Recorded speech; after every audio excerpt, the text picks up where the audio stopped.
Out of all the chaos of Eastern Europe, there's been one story that has really caught my imagination. It's the story of President Havel of Czechoslovakia. Now, I realize that probably you're not that aware of all the ins and outs of Eastern European politics, but after all the years of communism, of oppression, of authoritarian government without any say-so on the part of the people, all of a sudden they find themselves free, and they have asked a man to serve as president until the general elections who is a poet and a playwright. He is not a politician. He has absolutely no experience in government or in politics. He's an interesting man to listen to, although you don't really listen to him in the interviews. You hear an interpreter, although he understands English well enough to respond. He doesn't speak English well enough to respond, so he listens to the questions and responds, and you hear the Czechoslovakian ambassador to the United States, I guess it is, was doing, in the interview I heard, was doing the translations. He's an interesting man, a relaxed man, although very intense about his country, about its future. He is, by all accounts, a moral man and a very humble man. And it's really striking to see the way the Czechoslovakian people have come to look to him, to respect him, to admire him, and I think probably to want him to continue as president, because the contrast between the leadership that they've had before and his leadership is so striking to them. Even a rank amateur, a man who really knows nothing about the levers of power, is much more desirable to them than an experienced statesman or politician.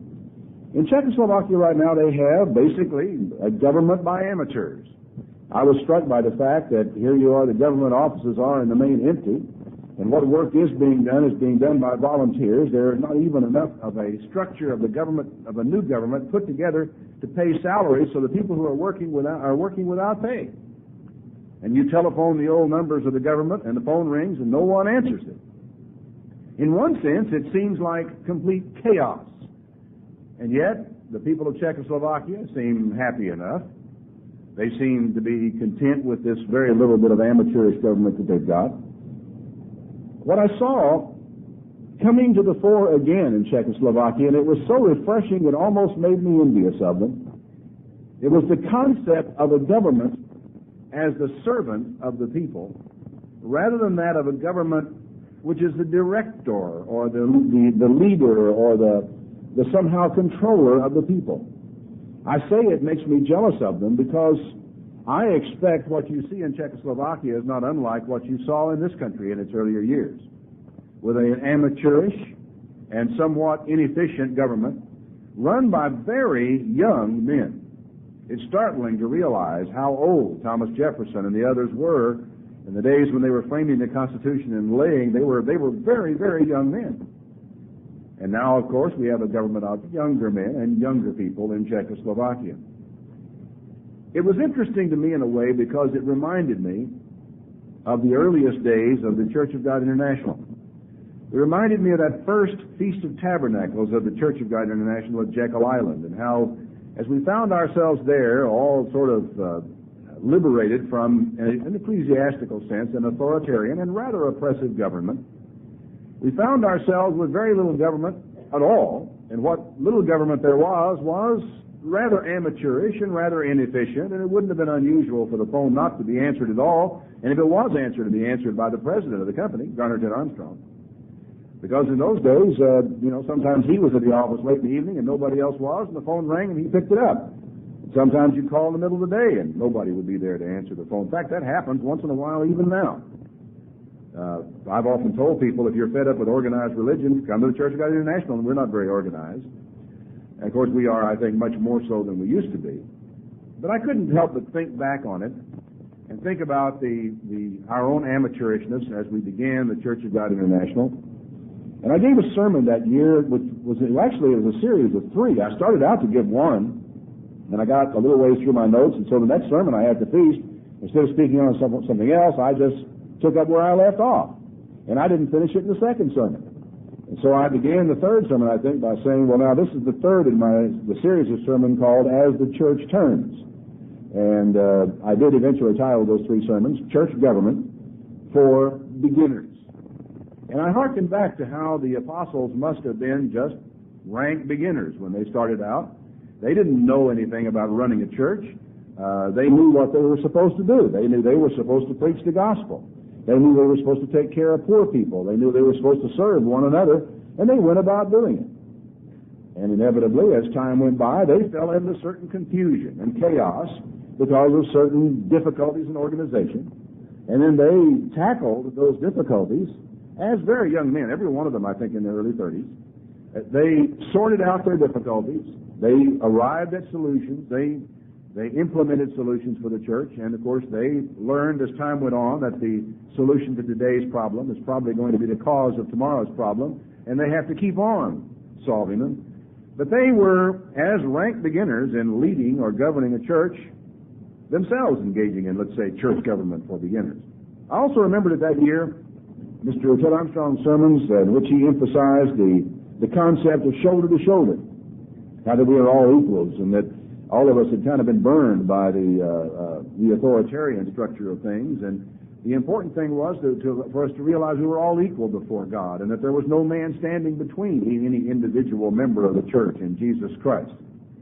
We were well aware in those days, as we are today, something that we had kind of lost sight of, and that is that church government was an issue of service rather than of rulership, of ordering people around, of control, or of government in the original, or maybe in our traditional sense of the word. As I thought through these various concepts, I began to realize, or something I guess I knew, but beginning to focus the concept, that the Church of God International is a service organization. It's a service organization. As I say, it may seem obvious on the sense, but it's an important distinction. And it's true from the home office all the way to a chartered church in the field or to the most remote fellowship group that is affiliated with the Church of God International. We are a service or organization. Now, there are a lot of things that fall out of that when you consider it. When you actually come to the conclusion, when you make a commitment to say, yeah, that is what we are a service organization, a lot of things come to the fore. Now, I know in a way it's unfortunate to draw the analogy, and I know that the church is not a business, and we don't think of it as a business. But if you'll bear with me, I would like to draw an analogy with business, a service business, and what we do. That if we were to run our organization as a business, we would have to run it on principles of a service business. Now, there is one rule that all service businesses must follow. It is really the first principle, the underlying principle of all service businesses or service organizations. Rule number one. There are more. This is number one. There is no gain from providing a service that nobody needs. Now, why do I have to say that? Now, obviously, if you are going to go into business, providing some kind of service or making widgets and there is no market for widgets, or providing a car or service that nobody really needs or wants, you're not going to make much money. You can invest capital in it, you can advertise, and you can try to create a need, but in the end result, all your money is going to go down a rat hole because you have not looked around to see what is it that people need and try to meet those needs. You are trying to meet a need that doesn't exist. There is no gain. Now, what this means is this. You can't build a service organization. Read church, if you like. You can't build a service organization unless you understand the benefits that people are looking for. Now, when people come to a service organization, a service business, they actually come in the doors, or I drive up out front, expecting some benefit to come their way from this organization, from this institution. By and large, and it was mentioned in one place that what it really boils down to, they come to a service business for one of two things: fix it or help me. Those two things, fix it or help me. You got a little auto mechanic shop down the street. What you have is a service business. People drive in your front door, they say, fix it. If you are operating a bank, people come in the door and they say, help me. I want to borrow some money. I need a car. I need a loan for my business. I need to be able to expand. Help me. Fix it or help me. Now, you would be surprised how much activity goes on in businesses and churches that do not consider this fundamental question. What are the benefits that people come to us expecting to receive? There's a fairly large grocery chain in Texas, at least in Texas, called the H-E-B chain.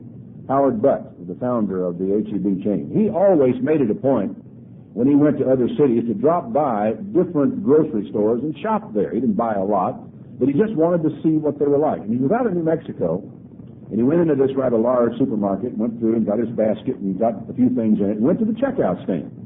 As he got to the checkout stand, he approached the checker with a big smile on his face, and he got a frown in reply. He said, good morning. And she just grunted and grabbed the first thing off of it and began to ring up his purchases. And he tried 2 or 3 little essays at conversation. All of them were rebuffed, and she just ignored him flat out of hand. And finally, she rang up the sale, and it was on the cash register. She told him what it was. He took out his wallet, gave her a bill. She gave him his change and a receipt. And he just stood there, didn't move. And she didn't look at him for a minute, and he didn't move. And she looked at him and said, well, what do you want? He said, I was waiting for you to say thank you for shopping in our store. She said, it's on the receipt.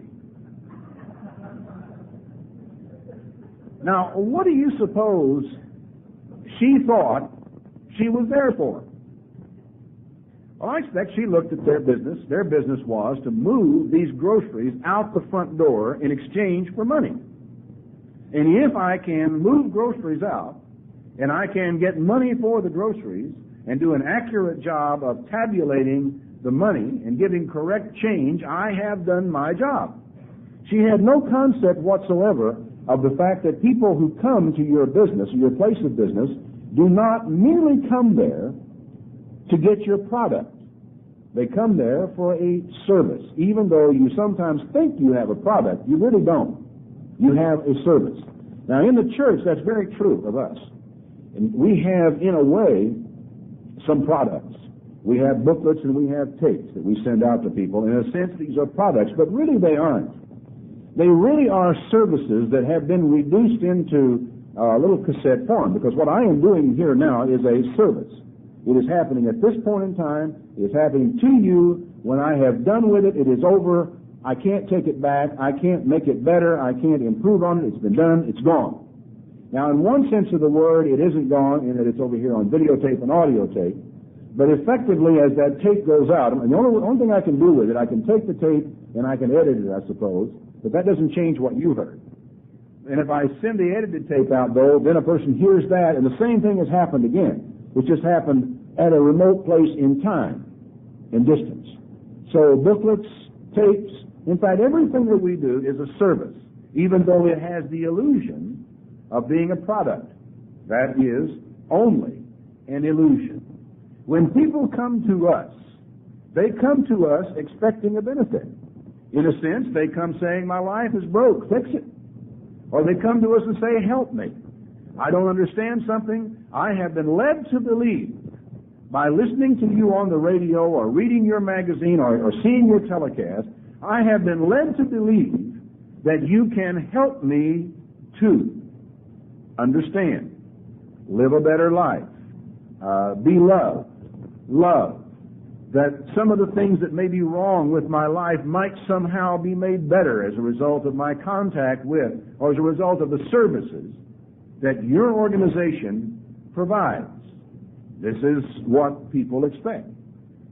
I guess this last couple of weeks have made me more profoundly aware of that, because Mr. Armstrong, not long ago, as you remember, it was in the letter where he advertised the answer to unanswered prayer. He told the whole 60-some thousand people that got that letter that we get together on Friday morning and we pray for the people who write prayer requests in, and invited them to do it.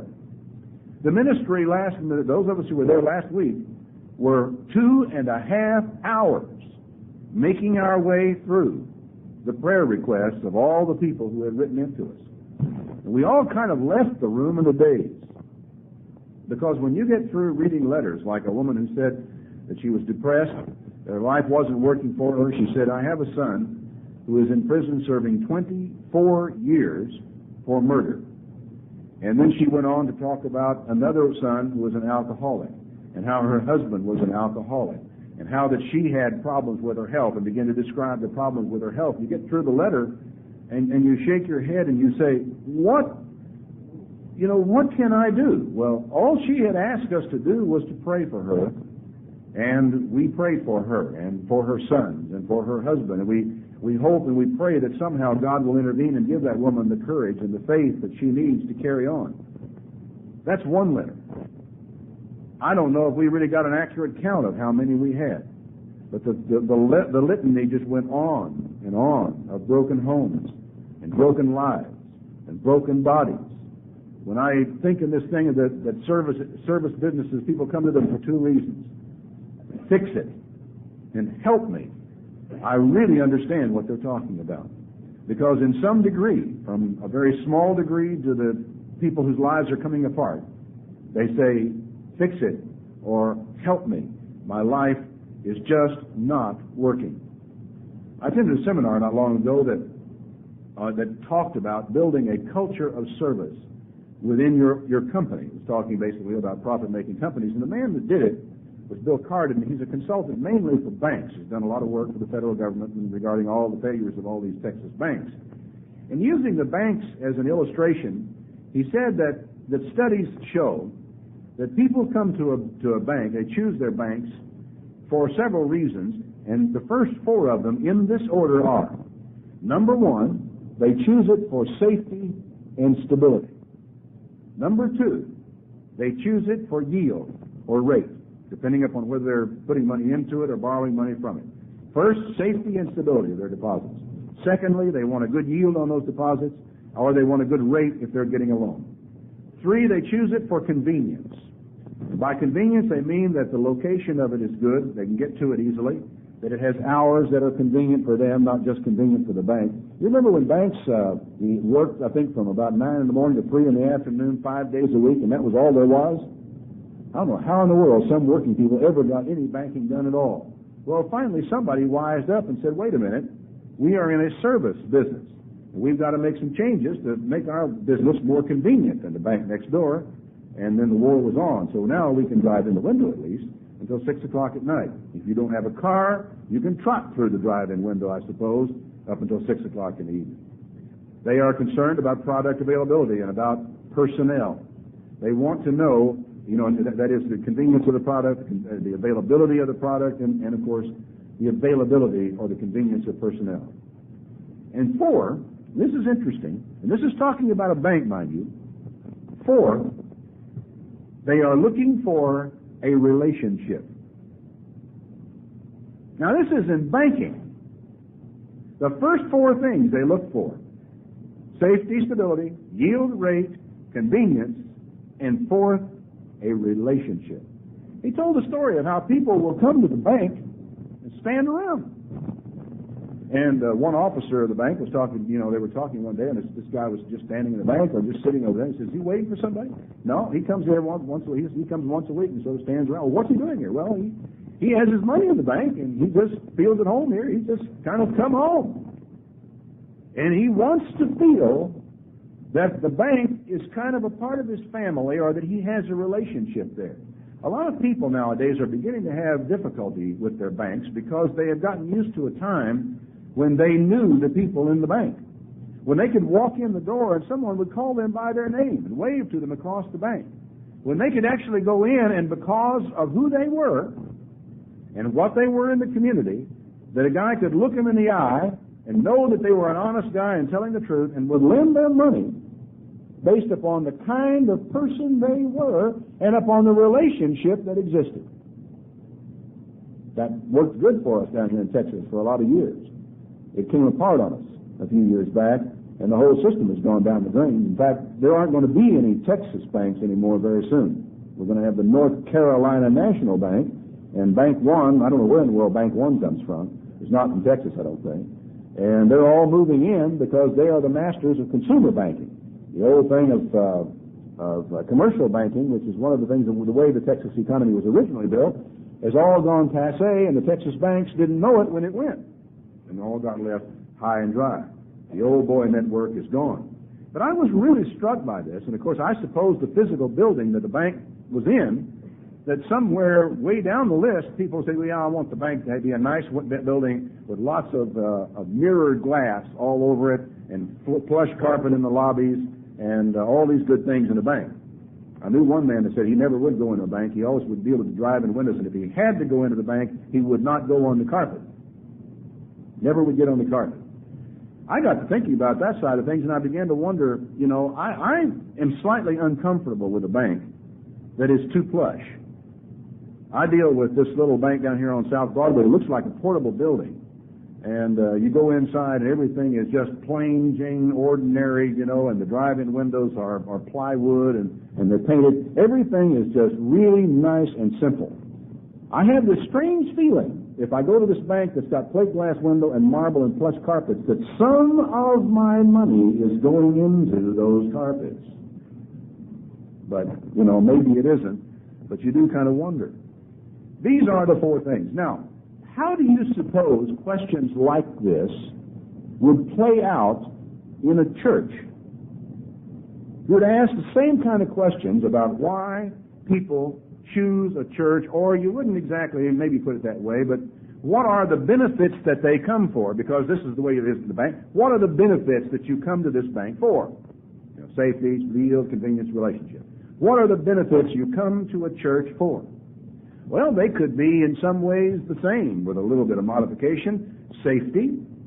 Now, if you're a person living in a community that's looking for a church, you would want to go to a church that was in a safe neighborhood. You wouldn't want to go to a place where it was dangerous for you to go. I know that's a little different. You would also be looking for stability, wouldn't you? You would want a church where you feel safe, and you would want a church that was stable. One of the difficulties that we have had as a service organization is providing our services in the same location year in, year out, year in, year out. Because we rent a hall and something goes wrong, or they raise the rent, or they want to use it for something else, and we're out on the street and we're looking for another place to meet. Well, people look for stability. They look for yield. How would that be in a church? Well, yield is, what am I getting from all this? With money, I put in $100, I come back, I expect to find more than $100. With a church, I come and I bring myself, and I go away, I expect to find more. I expect to learn. I expect to grow. I expect to develop. I suppose those things would be there. Convenience? Well, yes, I think convenience would certainly be a factor. Although in years gone by, we've had people drive 50 and 100 miles every week in order to go to church. Number 4, relationship.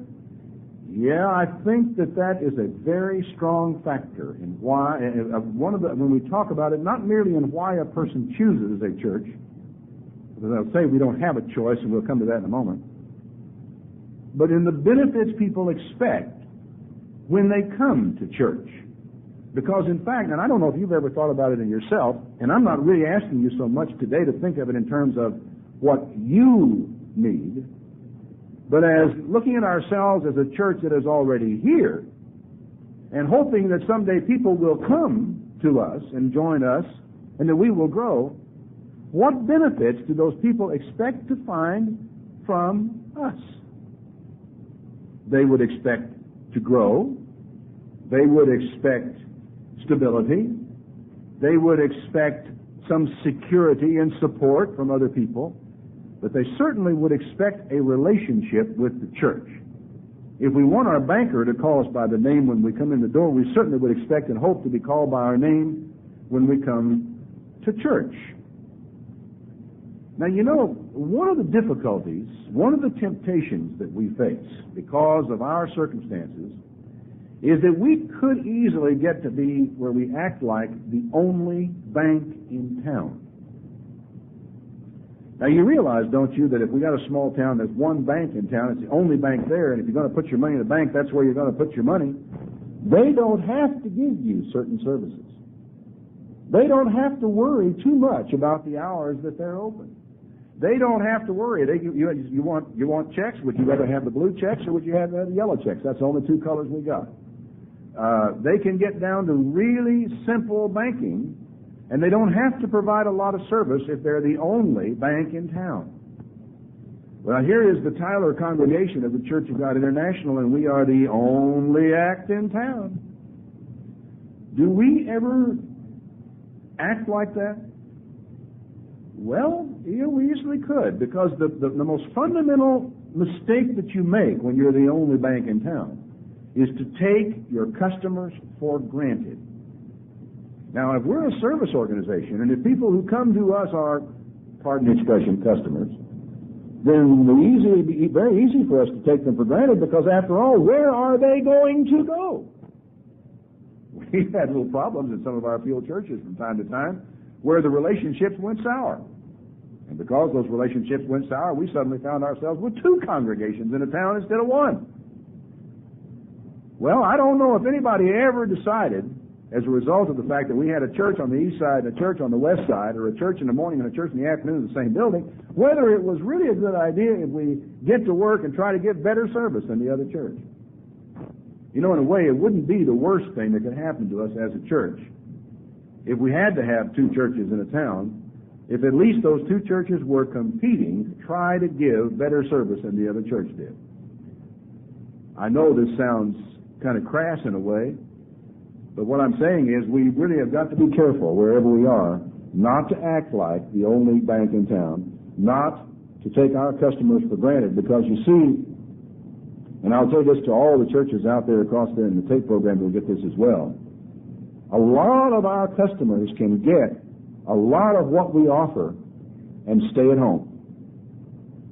They really can. They get all the booklets, they get all the publications, they can get tape recordings of these Sabbath services here, they can get an enormous amount of what we offer and stay at home, just like a lot of you people never go to the bank. Never darken the door of the bank. You get your salary check, you endorse it for deposit only, you put a deposit slip in it, put an envelope, put a stamp on it, and mail it to the bank. You don't go to the bank with your check. You write out checks and pay your bills. You don't go to the bank for that. You go buy Brookshire's and write out a check for cash to get some cash in your hand, or you go buy one of these teller machines somewhere and walk off with your money. You never go to the bank. You can have everything the bank has that you want without going to the bank. An awful lot of our customers can have a lot of what we have to offer without ever coming to church. But there's one thing they can't have. They cannot have a relationship. They can't, everybody on our mailing list can't have a relationship with Garner Ted Armstrong. Just not possible. There are too many letters. There are too many prayer requests. There's too many stories for him to listen to. Too many people that would like to bend his ear. It's just not possible for them to have a relationship with him. They can't have a relationship with me, many of them. The only way that you can have a relationship is by being a part of a local church congregation. And you see, unless we come to the place to where a person has that relationship, which they want, as a matter of fact, and which they need, as a matter of fact, they will not continue to patronize your bank. They won't be coming back. They won't continue to come. They may have an account there.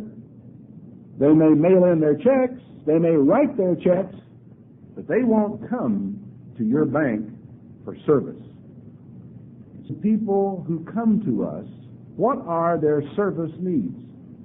What is it that what are the benefits that they hope to receive from us?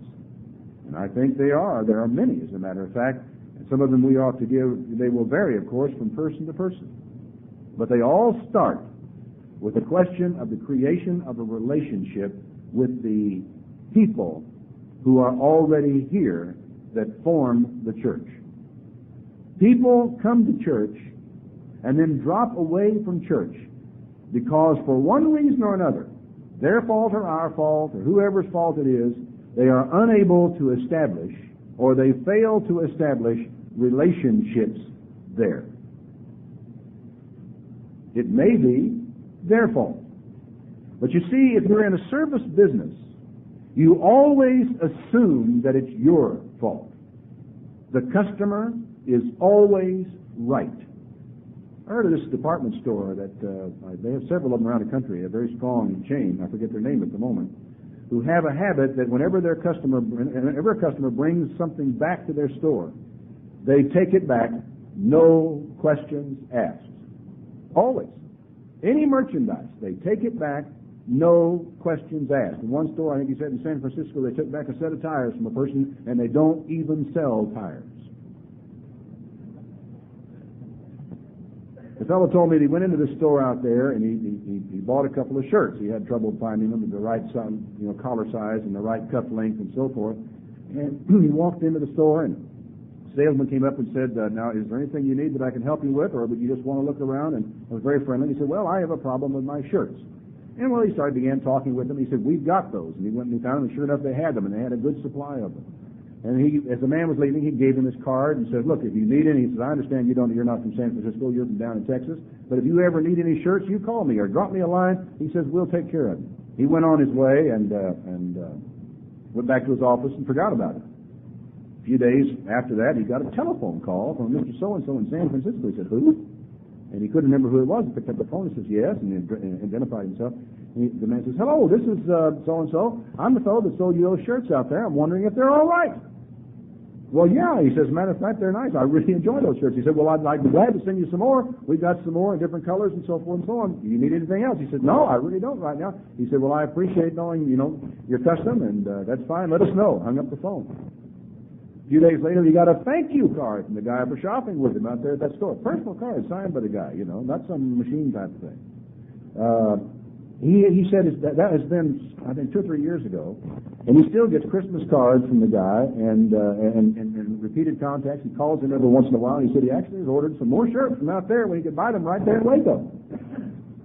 But just because of the service and the continued interest and the work that's going on, I've looked at that and I thought to myself, we really, in our own operation, need to do a lot better than we do. That the most important thing that we have are our, pardon the expression, our customers. The people who come to us looking for a benefit. I like this one fellow, I forget again who he was. He had 2 rules in customer relations. Rule number 1, the customer is always right. Rule number 2, whenever the customer is wrong, reread rule number 1. And his approach was, you don't argue with the customer. You don't bicker with customers. You don't tell customers they're wrong. The customer is always right. You find out what that customer needs, and you find a way of meeting that need. And that is the way he wanted to work. That's the way he wanted to build his business. And by and large, the people who have built businesses that way have been successful because they realize the importance of every single customer that walks in the door. I'm afraid that without meaning to do so, even those of us in a church can get to where we take our, pardon the expression, our customers for granted. And we don't realize that we have a responsibility to them. I speak to myself as a minister, but I'm also speaking to all of you as laypersons because we all form, we're a store here, We're all part of the store. We're all staff. We're all responsible. And when new people come along, we're all responsible for giving them the service. The manager doesn't have to come down and greet every person that walks in the door, does he?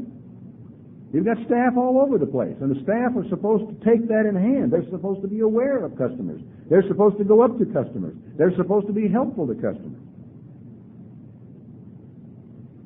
In a church, we're all staff. And it's more true, I think, in a local church, maybe in a field church, than in anywhere it would be.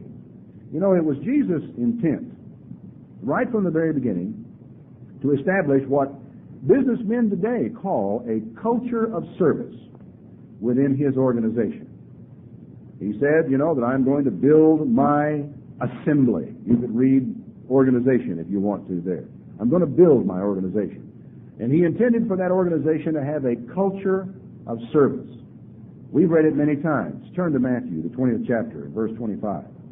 Jesus called them unto him and said, You know that the princes of the Gentiles exercise dominion over them, and they that are great exercise authority over them.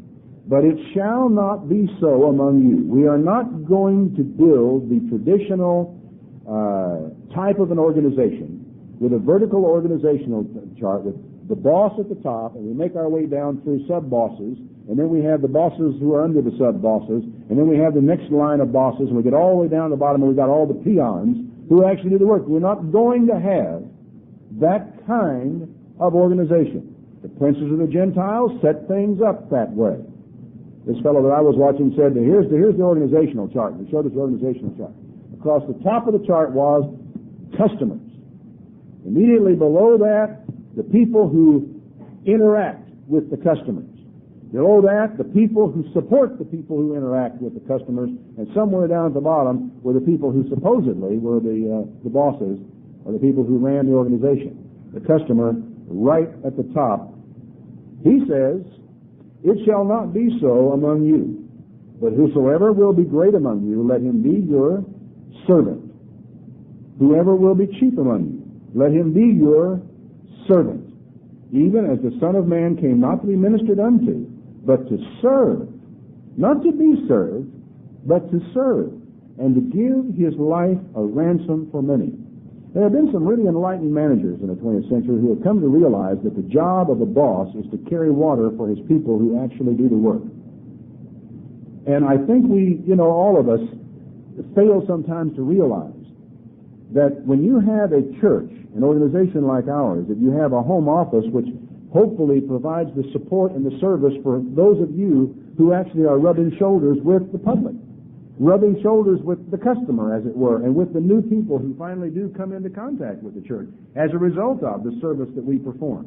When the people get ready and they need to have a personal relationship, when they need to be involved in a support group, to use the modern terminology, when they begin to need some of the benefits that we have, we must depend on one another to reach out there and provide those benefits and to be there for those people. Jesus' organization chart put the people who lead at the bottom. Those who would be great, let them be service-oriented.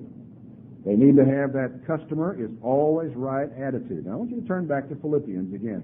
I'm sorry to have to take you right through the old scriptures that I use, every other sermon, but here they are again.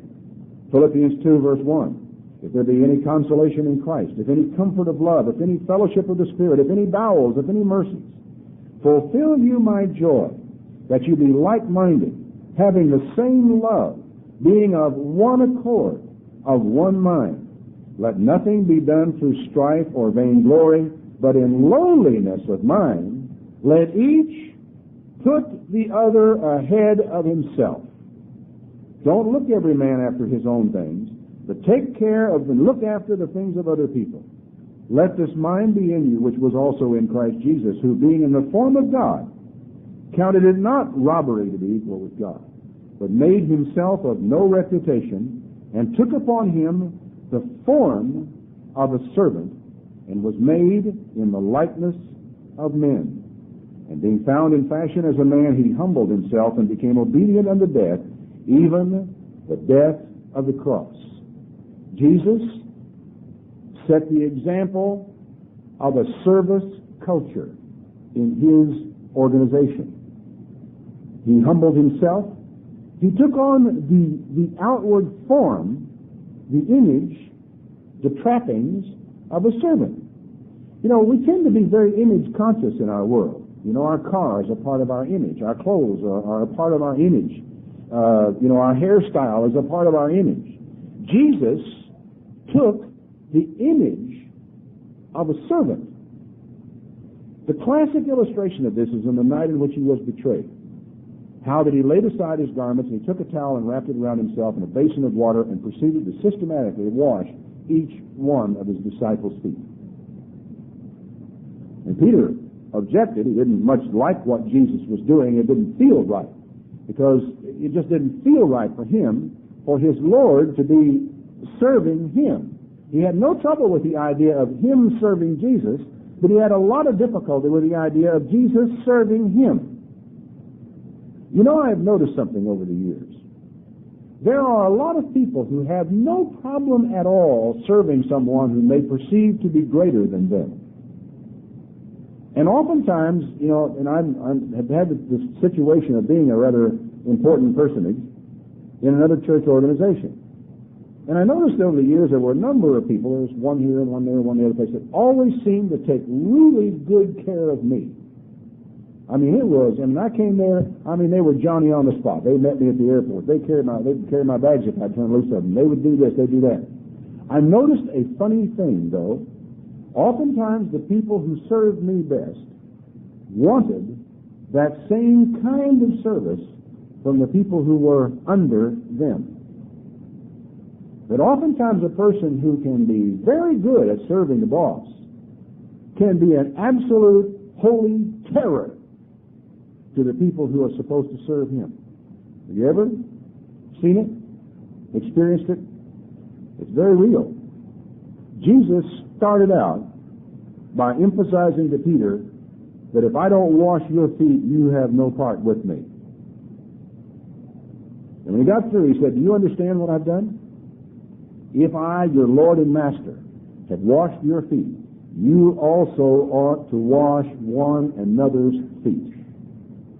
We do this every year as a reminder to drive home the lesson. Again, we actually get down on our hands and knees and wash one another's feet to emphasize that this is an organization with a service culture, that we are all servants. We need to have the whole concept that of the people who walk in the door here, the people who come to us, have needs.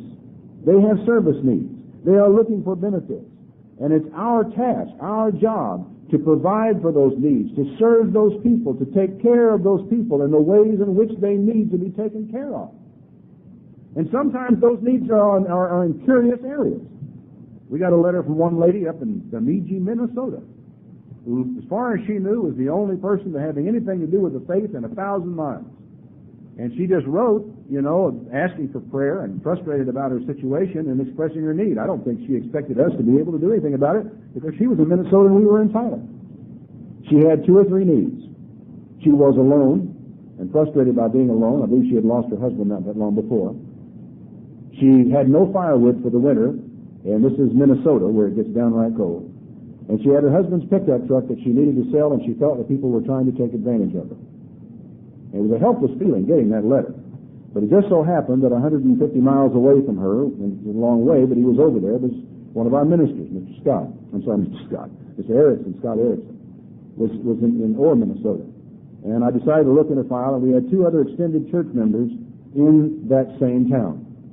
So we made everybody aware of the situation, and I won't belabor it with a real long story, but she got her firewood in for the winter. Mr. Erickson went over and saw to it that the pickup truck was sold for a fair price and got her a good deal on the pickup truck. And she's in contact now with other members, and she's on the extended church and aware of the church and planning to move back to St. Paul to be nearer to family this coming summer. Now, I'm going to ask you something. Where was the religion in all of this? Where were the religious needs? It wasn't a question of reading the Bible to her. It wasn't a question of going and getting on our knees and praying with her. It wasn't a question of some religious thing. It was 3 very human needs: company, firewood, and to be able to sell a truck without being taken advantage of. Are these religious things? Well, as a matter of fact, they are very religious, because we're told in the Bible that pure religion and undefiled is to visit the fatherless and the widows in their affliction, and to keep ourselves unspotted from the world. What are the service needs? What are the benefits that people look for when they come to the church looking for help? Well, I have no idea what people are going to need next.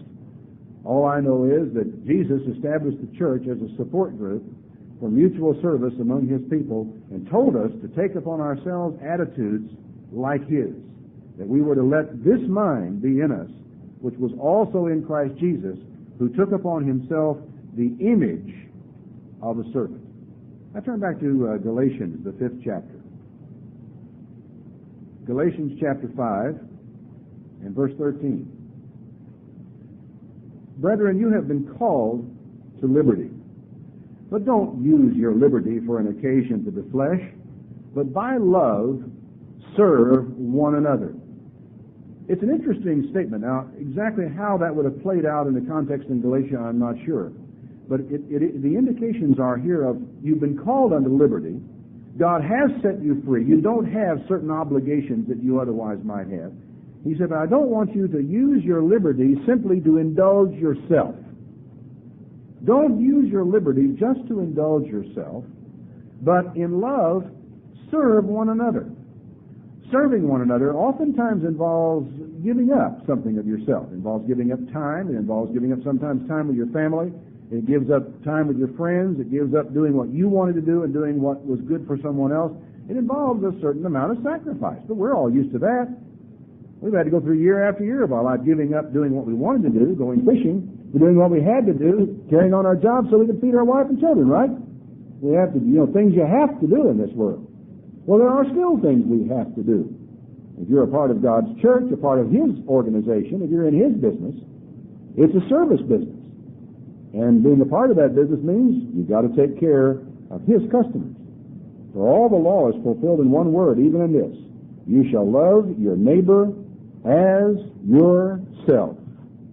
But if you bite and devour one another, take heed that you are not consumed one of another.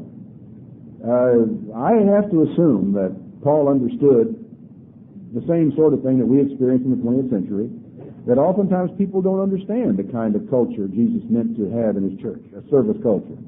And that they do oftentimes get to struggling with one another over one thing or another, and they forget why they're there.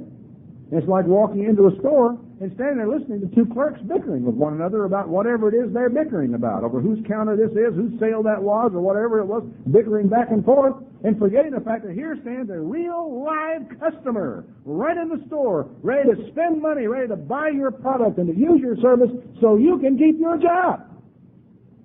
It happens all the time, and it hurts in business, but it really hurts in the church. That's where the pain and the real hurt comes in. Turn back to 1 Timothy 3, would you? To understand a little further how that Jesus wanted to establish a service, a culture of service in the church. 1 Timothy 3 and verse 8. This is one of the offices, one of the two offices really that are described in the Bible for the church. If you're looking for church officers, here's one. Likewise must the servants be grave. That's really all the word deacon means. It's servant. If you go to a restaurant tonight, the person who comes up to take your order, if he was Greek, would be a deacon. If you're going to have a bottle of wine in a nice restaurant, you might have to call for the wine deacon, that is, for the wine server, because they're different waiters for different things. And after it's all over, you'll have a bus deacon, that is, the boy that comes and cleans off the table. They're all deacons in the simplest sense of the word. They're just people who serve. They're people who take care of the people who come here looking for a benefit, right?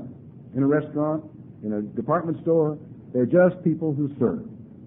Likewise must the servants be grave, not double-tongued, not given to much wine, not greedy of filthy lucre. They have to hold the mystery of the faith in a pure conscience. Now let's be sure and prove these people. How do we prove them? Well, we prove them by giving them responsibilities. What kind of responsibilities? Responsibilities for serving people. It's as simple as that. We got customers walking in the door. How do we serve our customers?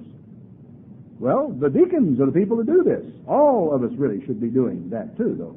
We're all part of that staff. Let these first be proved, then let them use the office of a servant, being found blameless. Even so must the women who serve be grave, not slanderers, sober, faithful in all things. Let the servants be husbands of one wife, ruling their children, their houses well. For they that have used the office of a servant well, purchase to themselves a good degree and great boldness in the faith which is in Christ Jesus. These things I write to you, hoping to come to you shortly. But if I tarry long, that you may know how you ought to behave yourself in the house of God, which is the church of the living God, the pillar and the ground of the truth. Now I want you to turn also with me back to Luke 10 and verse 38 for a concluding scripture. We are a service organization. But there is one thing I think we need to understand in the process. You need to, at all times and under all circumstances, keep the services that you provide simple. There is a thing which people who evaluate businesses and do times, work checks and so forth on them, a thing they call the activity trap. And that is the assumption that any time you are busy, any time you are engaged in activities, that this is good, that you are being productive, that you are carrying on. But the fact of the matter is that in any organization, in any business, there is a great deal of activity that goes on that does not one thing to advance the cause of the business, the organization, or the church. Right? All of you know this. Wherever you have been, in whatever job and whatever career you have had, there's just a lot of activity that doesn't produce anything, doesn't serve anybody. There's an assumption on some people's part that activity for its own sake is worthwhile. There is a problem with all this. There are churches that sometimes activity their people to death. They wear their people out. They get to the place to where they feel like there's so much going on at church that they don't have any time for themselves. We don't have a big problem with that in our church right now, but there are other sides to this thing that I think we need to understand. That just activities and more activities aren't necessarily beneficial unless they are directed toward the really important things. In Luke the 10th chapter, in verse 38, now it came to pass as they went, that he entered into a certain village, and a certain woman named Martha received him into her house. She had a sister called Mary, which also sat at Jesus' feet, and heard his word. But Martha was cumbered about much serving, and came to him and said, Lord, don't you care that my sister has left me alone? Bid her that she come and help me. And Jesus answered and said to her, Martha, Martha, you are careful or anxious and troubled about many things, but one is needful. And Mary has chosen that good part which shall not be taken away from her. One thing is needful. In this particular situation, in this moment in time, it was sitting at the feet of Jesus. Martha would respond and say, but what are we all going to eat? And Jesus, of course, had answered that question before in other circumstances. It wasn't that important. We'll find something will be provided, or maybe we'll eat tomorrow. But there's only one chance that Mary is ever going to have to sit at my feet, to study, to learn, and for me to teach, and for her to be here. And she has chosen that one important thing. So you have to think in terms of not becoming encumbered with service to the point that we forget what the important things are. That we not engage in activity for activity's sake. That we not just be busy in ourselves running around here and hither and yon and forget why we are doing it. And what it is that we are really trying to accomplish. You know, it is not uncommon for people in a local church from time to time to become frustrated with the things that happen or don't happen in a local church. Frustration is usually the result of frustrated expectations. In other words, we expected things to be a certain way, and then the things did not work out to be what we expected them to be.